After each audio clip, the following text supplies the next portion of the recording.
So, kainin na natin ang last bread. Ang Simi Cook cheese bread. Bali, 8 ang laman nito. At kinakain ko siya for 3 days. First time kong bumili nito. At nagustuhan ko siya. Mas masarap ito kaysa yung cheesecake dyan sa Pilipinas. Cheesecake din naman ito. At may 3 siyang flavor ata. Milk at chocolate tapos tong cheese. Pero itong cheese muna ang binili ko. Siguro mamaya bibili ako ng chocolate or yung milk. Ganun. So ito ang kanyang itsura. Para siyang lemon. Pero masarap at mayroon siyang, hindi ko alam ito, para pang protection ata. Kasi ang expiration nito is 2027 pa. Sarap ba yun?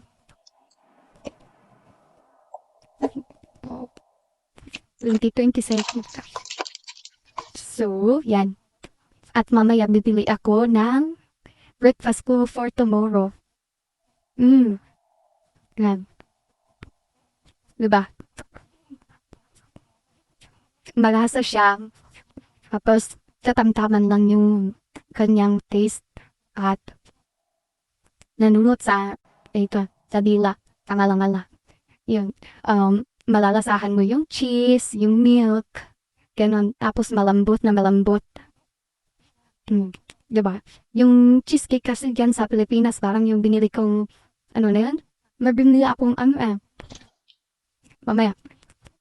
May binili akong cheesecake dyan sa Pilipinas. Ang tamis. Grabe ang tamis. Nakaka-diabetes talaga. Dala. Tingnan po kung mayroon dito.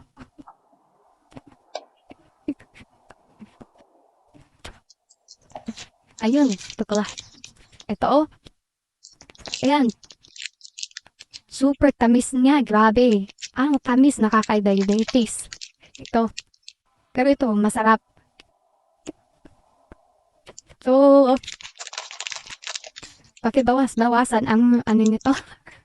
Ang sugar. Grabe. So, ito. Masarap.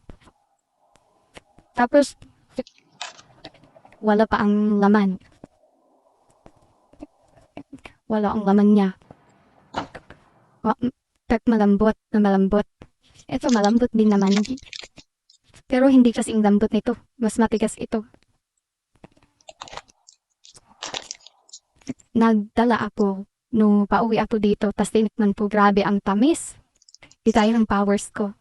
Pero kakainin ko pa rin kasi sayang, no? Binili ko noong mahal-mahal. Kaya ganun. So ito. Try ko naman yung chocolate bukas. Pero bibilhin ko na siya mamaya. Kasi pang breakfast ko itong bread. Di ba? Ayan. So, dalawang ganito. Ang dalawang bread ang kinakain ko everyday. Pero ito, kasi is single-single. So, dalawa. Pero yung ibang kinakain ko is dalawa na sa isang pack. So, okay na yun sa akin for breakfast. Tapos, magla-lunch ako. Ganon. Ng mga alas 2. Ayan, so, pagkatapos nito, sisimula na akong maglinis ng aming magandang bahay. Yan.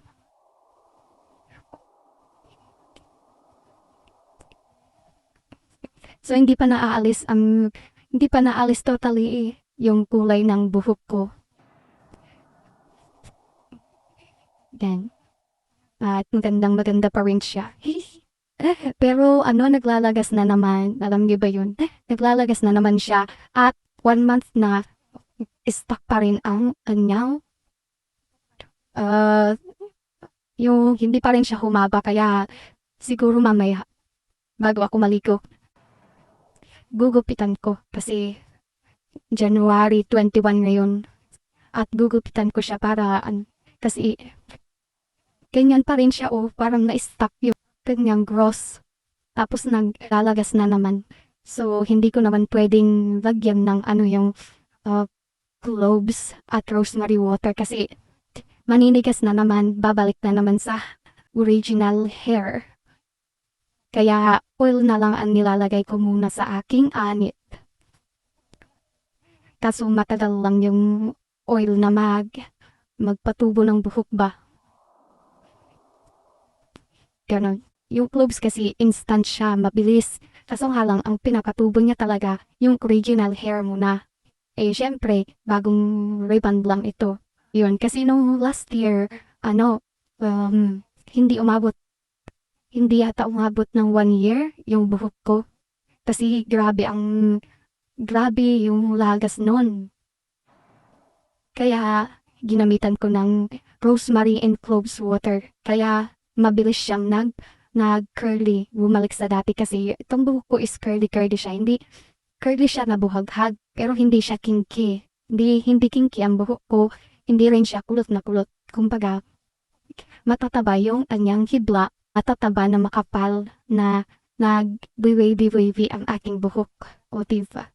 Yan, pag gusto kong mag-wavy, mag-curly ang aking buhok, ginagawa ko yun. Ako munang kento at gusto ko siya ng pahabain pa. Kasi may paggagamitan ako sa aking buhok. O diba? Sabi niya ni madam ko, ang kapal ng buhok mo. Pag binabati kasi ang buhok ko, naglalagas siya. Hindi ko alam, sensitive ang aking buhok. At ayokong pinapahawakan kasi mayroong naghawak dati. Hinawakan yung buhok ko. Iyon, nagtampo ba? May mainit kasing kamay na kapag hinawakan ang buhok mo is mag-split ends na siya or maglalagas or ano, basta maraming ano. Ganon. Yun ang experience ko Hindi ko alam sa iba. Kasi yun ang experience ko. Tapos syempre, kasabay na nun yung stress mo. Kapag may problema ka, maapektuhan din yung buhok mo, maglalalis din yung ulo mo, di ba? Ganon yun, magpupuknak ka pag stress ka sa problema. Kaya, layuan nyo ako stress, hindi ko kayo kailangan. Ganon. So, hanggang dito na lang. Ayan, mag-work na ako at see you again next time. Bye-bye!